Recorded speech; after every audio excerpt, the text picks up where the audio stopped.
also turn my body sideways while I'm talking to the person over here, that is a form of I'm bracing myself. I'm turned away so that I don't have to, because this requires vulnerability. This requires a feeling of my own security because I trust that person to be for me. It requires me to learn that people can be trusted until showing otherwise, right? That person won't know it. They may give me empathy and not, keep trying to get to my front and just let me speak in this way. But at some point, I have to recognize this isn't proper communication protocol, right? Or people that talk to you and they're like, So what I'm thinking is, now here's the thing, right? If they're thinking, human beings will either look up, look down, like the whole lie thing, you look to the left, look to the right, are you lying, are you thinking and creating it? So I'm in my head, I'm ruminating. But you also have the person who never, not never, but who rarely makes eye contact. Also a form of insecurity. Because for me to make eye contact with you means that I'm going to be vulnerable to see who you are in that moment. And I'm going to trust myself to not be triggered regardless of what you say. So, to her example, if I have an issue and I'm not feeling comfortable with conflict, but this person is giving me conflict while looking away, what do I do with this? Like, are you mad or you not mad? I'm not sure, but you're spitting at me, but you're not looking at me. Can you imagine having that kind of fight? Like, yeah, I don't even understand what your problem is. Like, you're just tripping right now, so you know what? Whatever. Okay, now what do I do? It's upon me, the other person, to understand, okay, how do I need to grow? Right? Breath. Who was that? Elisa. Took a deep breath, right? Focused, deliberate, and controlled. I'd like each of you to put your hand underneath your belly button. So I'm going to do underneath your belly button.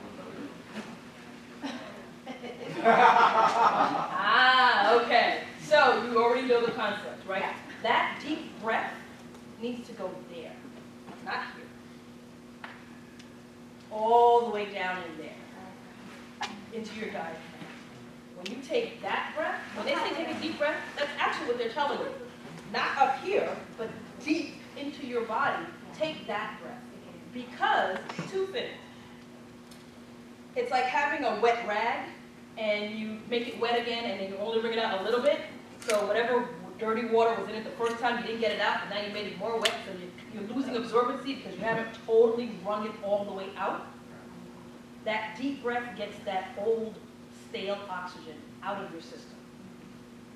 Shoots it into your bloodstream. You can think. It's like a drink of water. Yeah, it actually calms me down. I do it all the time at home when I feel like cracking my kids' heads open. What do you have? Boys, girls, what do you have? I got 2 girls. We love girls. I don't have boys. We love girls. They are verbally acute and emotionally challenging. Yeah, we but still love them. the thing is that they're like, both of them are like complete opposites, so I have to deal with them differently. Exactly. One of them is very feminine, and then the other one is the more the aggressive one. The little one is the aggressive one. And you guys She's not aggressive. She's assertive. She tells a 6-year-old sister, you is mad, like, whoop, and she was like, no, don't. That's assertive. That's not aggression. Aggression is, I'm coming to fight with you. Assertive is, you are problematic to me, and I'm leaving the room. I'm asserting myself. Language, right? You see how this also plays in? Assertive. Assertive. So, tenacious? Is that what you just said? That's not we all I'm sorry, I was just throwing that with you. Yeah, I see that. Breathing technique. There's something called the Wim Hof technique. Wim Hof? Wim Hof. Wim Hof, okay. Yeah, like, I do that a lot, like over oxygenate your blood. Like it helps you think, like it clears your mind. Exactly, because you're literally getting the oxygen, the carbon dioxide out of your system and the oxygen in by taking those deep breaths in every situation. Even if it's to walk away. That deep breath to allow you to walk away. Food.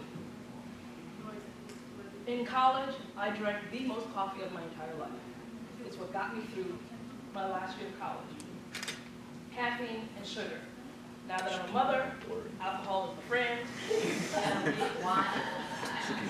But I'm not advocating anybody drink. I myself am committing to, not going out so much. And One cup of wine, fine. thank you. Every day. Hush your mouth. Wait. I don't know you. What are you talking about? Do we have an issue? Right? Wait, what? But the complex carbs, juices, and teas allow us to both get that slow burn of sugar without the because that fast hit hypes you up too. I don't know how many of you have heard it, but sugar is literally the everyday cocaine. Yep. Sugar is literally the everyday cocaine. And because you have it in all of these places, you're slowly combating the ups and downs, the highs and lows of being in New York, having constant aggravation, and then yourself being constantly hyped up, right? The water, which I didn't put there, I don't know why, excuse me. The water is the rinsing away. Literally just squeezing it out, diluting it, so that your body can process other things and not just sugar, right? The complex carbs help you stay full, stay amped up without getting that excessive high. And lastly, exercise. And here, I don't necessarily mean, hitting the gym and all that. That's great for the dopamine high of exercise. Yeah. But just the literally lengthening out your spine and allowing oxygen into those places in your body. Because we're sitting so often, because we're cramped up, we literally are like, tight. You're compressing your lungs, so your lungs can't get air. And then you say that you're taking a deep breath, but not really, because all you're doing is breathing. I don't know into what body part, but you can't because everything's squished up. So, pulling your shoulders back and breathing all the way into your belly.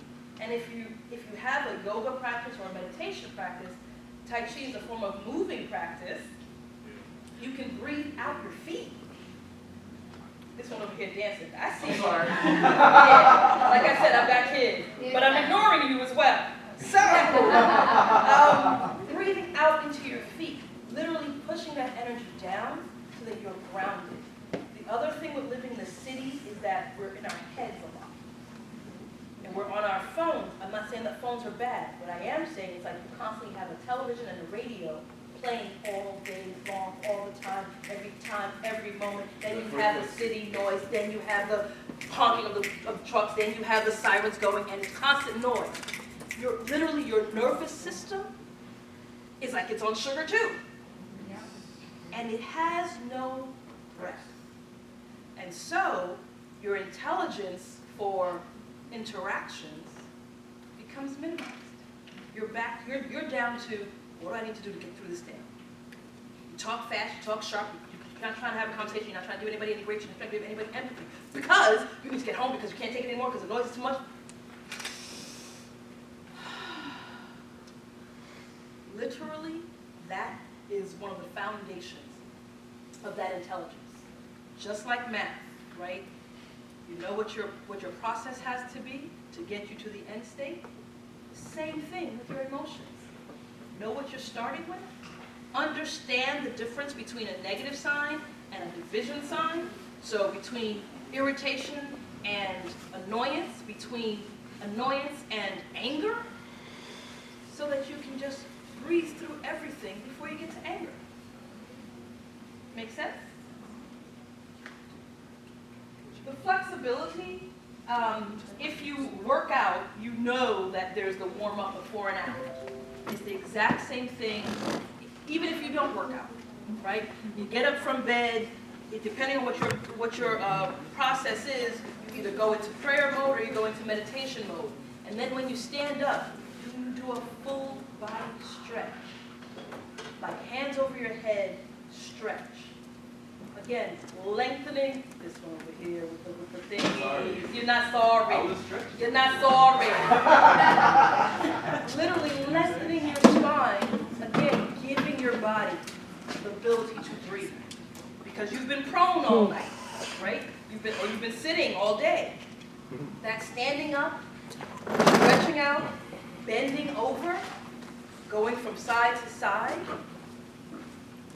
all of that just says, I've released the tension in this part of my body, and so therefore, I can deal with whatever is coming up and whoever is bringing me the static. It's like getting ready for what's next. For what? What's next? Exactly. Getting ready for what's next by staying flexible. That's it.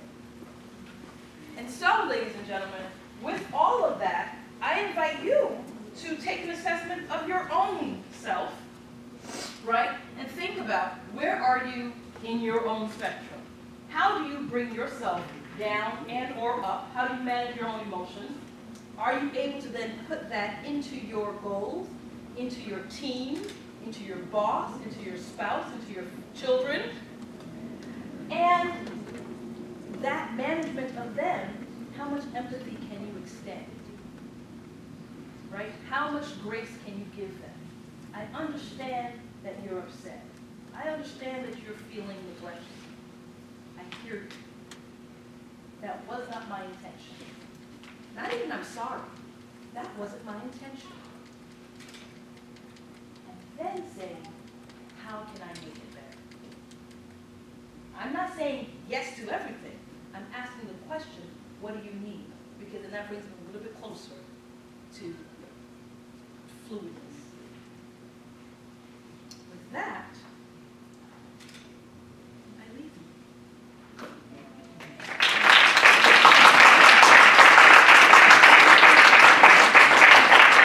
So, any questions, ideas, opportunities for yourselves to do any of this? What do you think?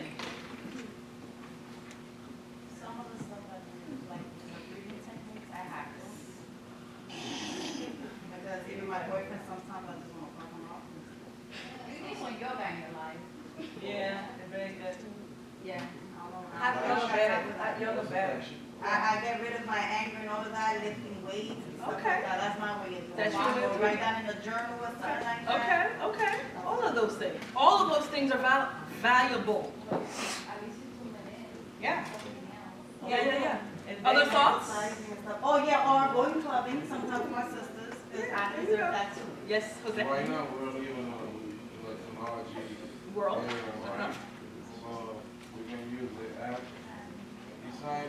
There are apps, yep. Time, calm. Calm, yep. But that's for meditation, right? What I want you to do, If you listen to this beautiful music, very soft. yes, but those things are, yes, they're about us managing, but I'm talking about using these things to help other people, right? What tools do I have to use to help other people? Because that is the communication, right? That's the intelligence. It's not just what's going on in us. Well, we start by Start, okay. ourselves, right? Mhm, How to mhm. manage our emotions. Mhm. If you are angry, if you're in the middle, if you're lower, how to be in the balanced state. And focus on that because you gotta To start from there. You gotta be balanced in order to give all and help all. Yes. And also their needs. So how do you serve better? Okay. Other thoughts? You're welcome. Thank you all for staying with me.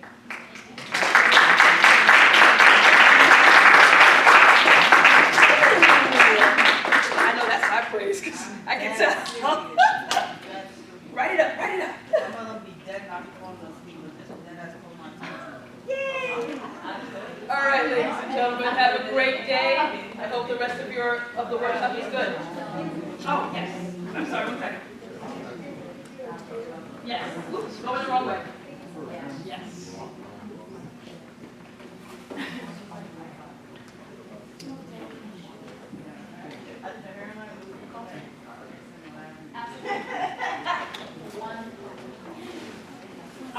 that my email is the best way to reach me, just because. Please don't be spamming her phone, people. Come on. Gotta like, let's go. Oh, you can, but you just be like, wow, it's been 5 whole days. She hasn't gotten back to me. Yep.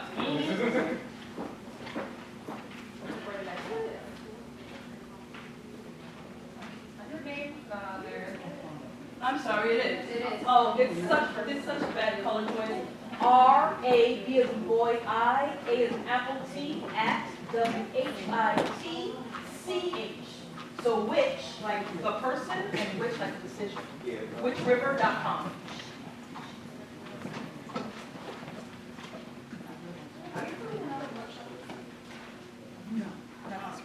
Jason, am I doing another workshop this week?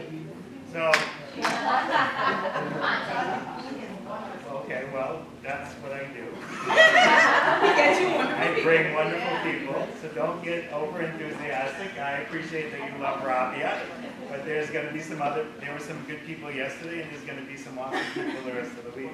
But I want to thank Rabia for being here. We developed this nice relationship over the years. I knew somebody that she knew. We brought her in, and she's been doing the workshops with our group. And now she did workshops last year, and this is their second year doing the workshops, so let's give her a hand.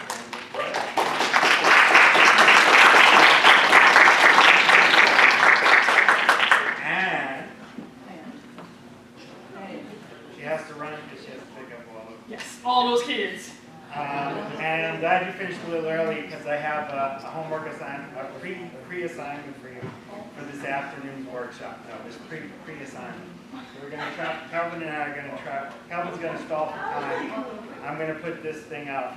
So for this afternoon's workshop with Christopher Brown, he's asking that you're going to do the Briggs-Myers personality test so that you're prepared. So I'm going to try to put it up here so you guys can do it on your phones.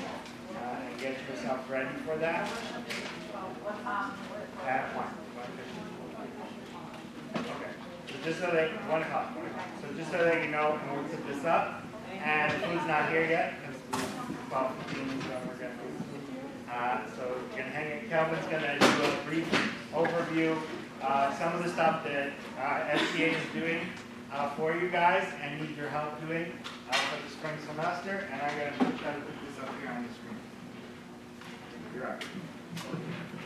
So, some of the things I'm actually working on right now is the implementation of the feminine hygiene dispensary unit inside of the nurse's office. And then with the student activities, we're going to, purchase the products, which is sanitary napkins, tampons, pads, we're going to put it in.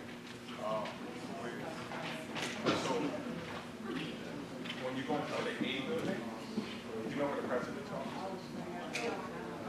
Yeah, third floor. Yeah, exactly. So you go up the stairs, you make the right, and then you make the first left, and then some people will show you to the president's office or to the left-hand side. Yeah. Another thing that we're working on with Single Stop right now is actually, so we donated $1,000 to them, and we also got, I think, like over $100,000 from Goya donations. So the money would go instead of to food because we already have a sufficient amount to Metro Park, which we also offer through SGA. But a lot of the time, people who go to Single Stop are and when we can't service the people, Single Stop will be able to do it. A lot of the ideas that I have this semester are more tailored towards the women demographic, which is 66.7% women at this time. Not that we love the men as well, but we got to cater to the women in the school as well. We did a women's appreciation day event. What I want to do, I don't know how many of you were able to go to the women's leadership conference that was in a different school. Obviously, I was invited because I'm not a woman, but I'd like to recreate that here in the school. I think it's a really interesting concept, and women are literally paving the way in the revolution of consciousness, education, technology, and everything of the sorts of business. And we already have very, very capable women leaders and male leaders, but if we can refine every aspect, whether that's women, man, doesn't matter the gender. My idea is just to create leaders before I leave. When you leave. So this is the test up here. So if you can try to do that before the workshop at 1 o'clock, that'd be great. just to capitalize, I hate the microphone, sorry. Makes me sound like I'm in a wind tunnel or something. Just to capitalize on some of the things that Calvin and stand behind me. Stand right next to me. He wants to get out of the I am. That's my secret job here. Take care of the SGA, make sure they get where they need to get. So this particular group is very determined and started in the summer to look at the different things that we're working and we're not working on the campus, and are thinking about the variables on how to make things work. But not just for you. Again, it's the same thing as we talked about yesterday. It's to think about the future and think about the students that will come after you. So one of the things that I truly appreciate about Calvin and Brian, I know is here, and Andre's here, and other members of the SGA have been in and out all week long, is that they want your feedback, they want your ideas, so that they can better prepare everything that they're doing to service students like yourselves who are going to come here over the years. And yes, Calvin has this desire to serve the female population here. It's very important. They've probably been underserved because it's been about 60-40 for the 12 years that I've been here. So, you know, there's a push by Calvin to have that happen. But there's also a push to really serve all different communities. So there's a big push, I know, for them to serve the undocumented community, which has been underserved in the past, and they've been working on a number of different initiatives to make that happen. They're also working on collaborations with different clubs and organizations on the campus to make sure that we're having sort of an equality. If you've been here long enough, I don't know how long some of you have been here, you know that sometimes some communities on our campus get forgotten. And so this SGA has made it part of their mission to make sure that they're representing all the communities that represent this particular part of the Bronx, this particular part of the world, this community here at the college. So the African community, the Muslim community, lots of different communities, the South American community. There's a lot of communities that sort of have gone by the wayside and have been forgotten. And so I know that this group has been working on making sure that we recognize those groups and has had events. We had several events in the fall recognizing those groups, correct? Sure. Okay. So I'm not talking out of left field. The other thing that they're working on is that one of the things that's happened over the years, and maybe I'm stepping on your toes, Steve, tell me to shut up, is that you guys are doing, well, those of you that are Hostos students, because I know there's some non-Hostos students, those of you that are Hostos students are doing so well that you're graduating at an extraordinary rate. So the numbers at graduation have increased by almost tenfold at this point. So it's been to the point where when I first got here, it was like 400 graduates. And now it's over, what is it? It's going to be something like 1,800. So the college, has changed. We used to have 2 graduations every year, the whole kind of thing. No, now we gotta wait. But they brought this up with the president at a meeting that they had with him at the end of the fall, and the president indicated what the issues are. In order for us to get into one of these bigger locales, and the biggest locale that we could actually get into, that I think you mentioned, was Radio City Music Hall. Nice. But it costs some incredible amount of money that is beyond the reach of what it is that we can provide. And one of the things that Calvin and this group has had to face now is that even to have the graduations at Lehman which we did last year and we're going to do this year, has gotten extraordinarily costly. And then because of the number of graduates, they now have to look at a way because they participate in the process of paying for your graduation. So as members of the association, they have to vote to approve funds that go towards graduation. So some of you may not be graduating this year. I understand that. But every year, the student government has to participate in it.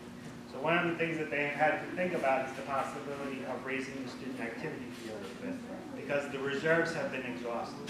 So because the numbers have jumped so high in terms of the number of graduates every year, they've been put into the situation where there's no money sitting around anywhere anymore. They can have a bigger venue or they can do more things at graduation.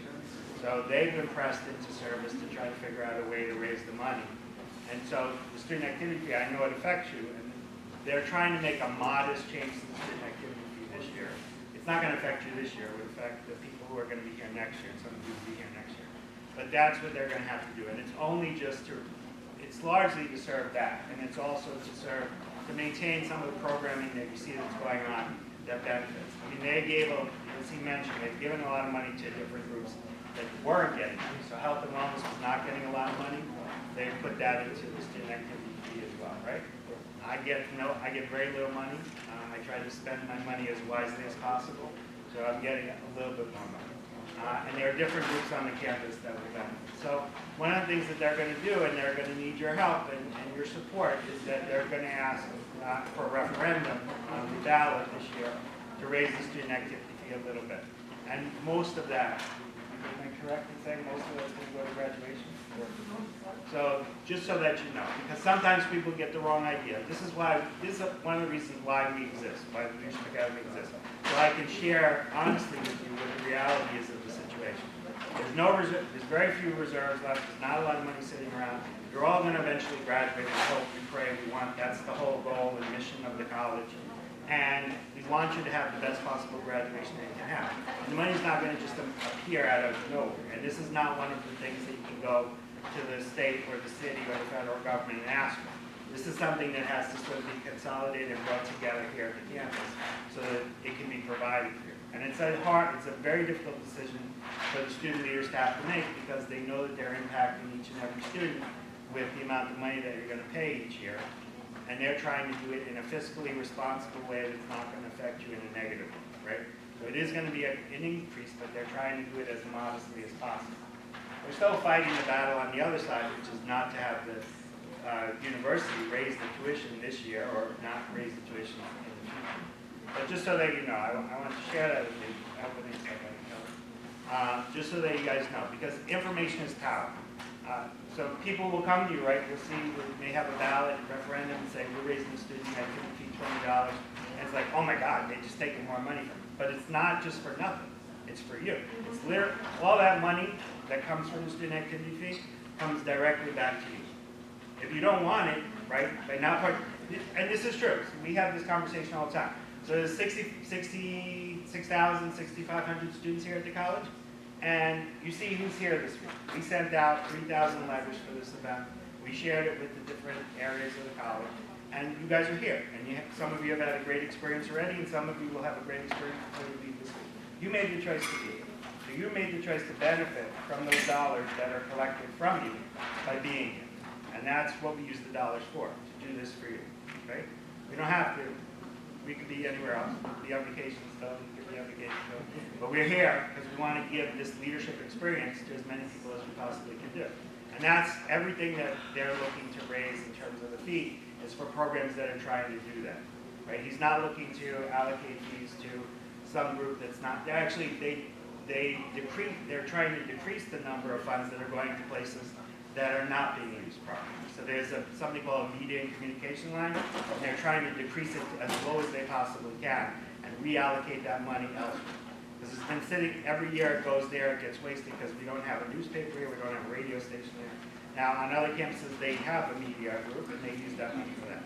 So I want to give you that fair heads up so that you know. So that when somebody's walking around and may give you misinformation, it's not, I want you to know what the truth is. Because you're the voices that Kelvin and the rest of the SGA is going to need to share the information with the student body at large. Because the students will vote and make a decision about this. I'm not telling you you have to do it. I'm saying this is what they're doing. And I've been with student government leaders over the course of the last 6 or 7 years.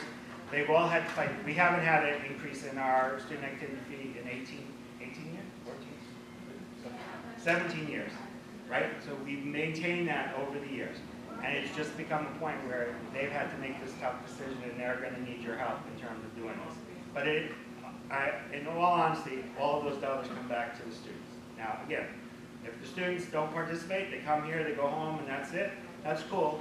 But they can't complain about the fact that it's not going through, because it's still going through. Because the biggest chunk of that is going to go towards graduation, which everybody, people may not want to participate in. Again, you don't want to participate in graduation, that's cool. But the idea here is that they're trying to support and make sure that that's going to happen and that it's going to be as good as it can be.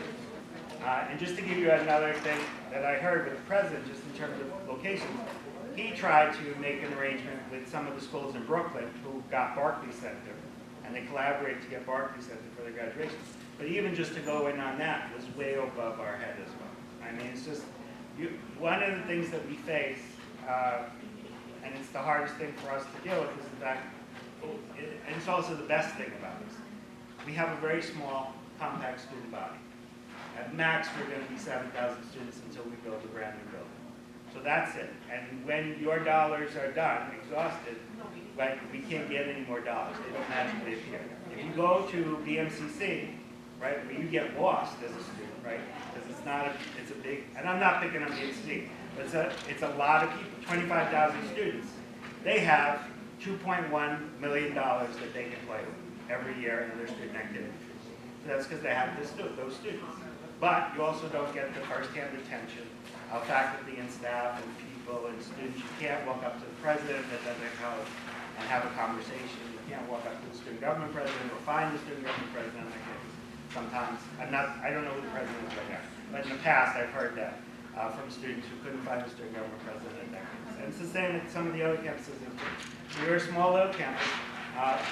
We serve a special group of students, yourselves, and we do the best that we can. But because we're small, we have a limited number of dollars that are important. So the bigger colleges, the bigger campuses get to do certain things based on that as well. And again, most of the campuses have raised their student activity fee multiple times in the last 17 years. And the groups have been, I have to say, that the groups who have worked on your behalf, right, whether you know it or not, they've been working on your behalf, have worked very hard not to do that. In fact, there was one president that wanted to lower the student activity. And he was facing all sorts of contradictions there.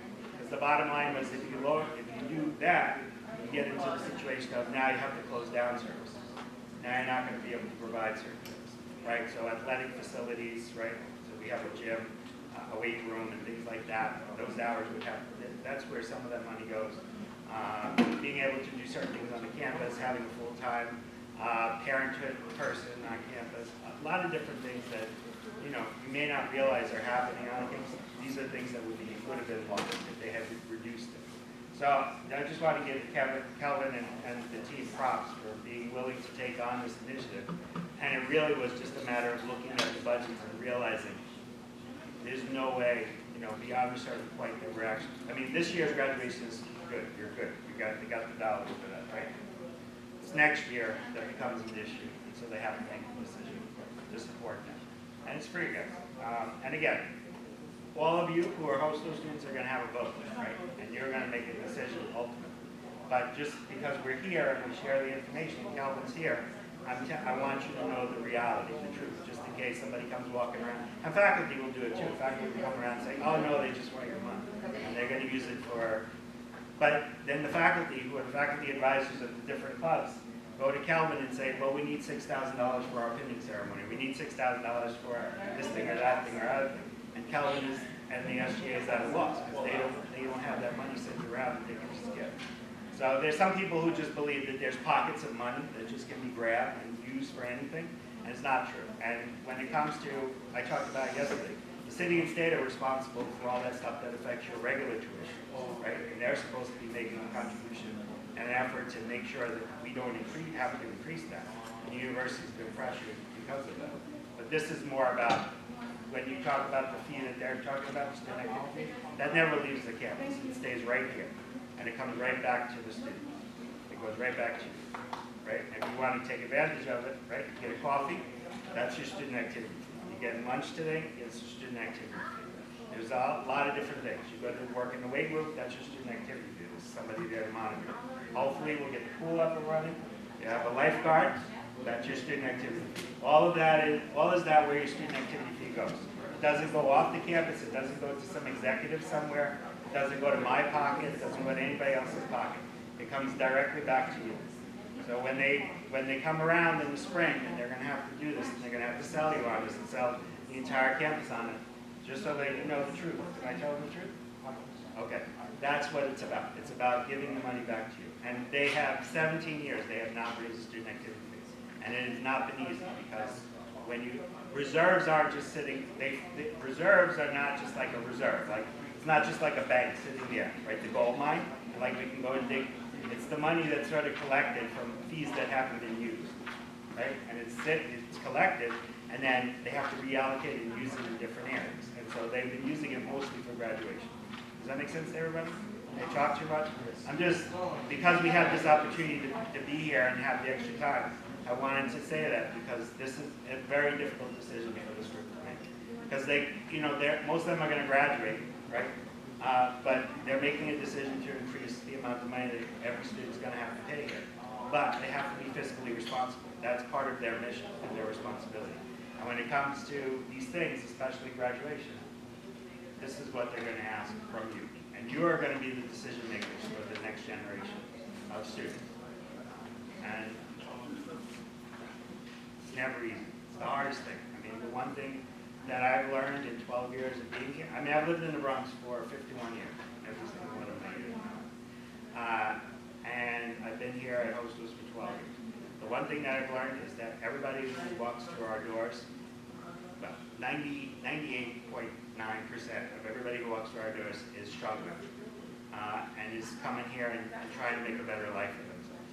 And that means they may not have shoes, they may not have food, they may not have a home, they may not have things for their children. And so they come in the door, they try to get the best education they get, and they also are super passionate, especially the ones that I've dealt with over the years, volunteering, giving back to the community, giving back to the college, giving back to the university. And so we do all that we can on a regular basis to make sure that you guys are serviced. Even the people that we don't see, even the people that don't want to take advantage of things until they hit that hardship. The hardship scholarships, they made a hardship scholarship this year. There's a million different ways that we try to help the students here at the college. But sometimes you have to stand up and recognize that you're going to have to be the voice for the next generation and help those students who come after you. And this is one of the ways that you can do that by ensuring that we do this year. Because there's no telling. I mean, Calvin is going to graduate. Somebody